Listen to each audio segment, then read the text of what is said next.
Hello friends, तर मी आज तुम्हाला आपला जर रात्रीचा राहिलेला शिळा भात असेल तर त्याचं आपण काय करायचं तर त्याची छान रेसिपी मी तुम्हाला दाखवणार आहे। इथे मी 1 वाटी रात्रीचा राहिलेला भात, तसेच 1 वाटी पोहे घेतलेले आहे। पोहे मी 5 मिनिट भिजत ठेवलेले आहे। तसेच हिरवी मिरची, जिरं, लसूण याचा मी छान ठेचा करून घेतलेला आहे, म्हणजे बारीक मिक्सरमधून घेतलेले आहे। तसेच मी इथे 3 कांदे घेतलेले आहेत, एकदम बारीक चिरून घेतलेले आहेत कांदे।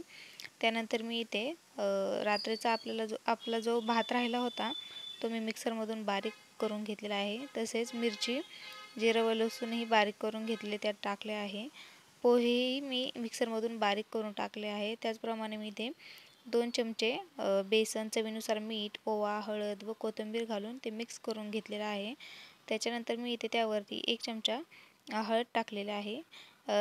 आपण हे मिश्रण छान मिक्स करून घेऊयात। इथे मी कुठल्याही प्रकारच्या पाण्याचा वापर करणार नाही आहे। ह्याच्यामध्येच मी हे मिक्स करून घेणार आहे। त्याच्यानंतर मी त्याचे छान गोळे तयार करून घेतलेत।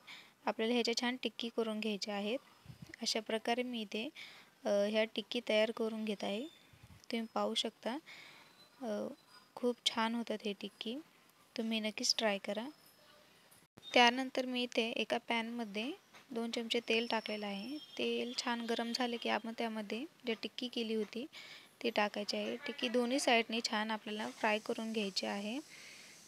अशा प्रकारे दोन्ही साईडने आपल्याला त्या छान फ्राय करून घ्यायच्या आहेत। जास्तही तेलाचा वापर इथे करायचा नाही आपल्याला।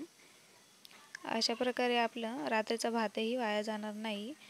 खूप छान रेसिपी होते ही, तुम्ही नक्की ट्राय करा आणि माझ्या चॅनलला नक्की सबस्क्राईब करा।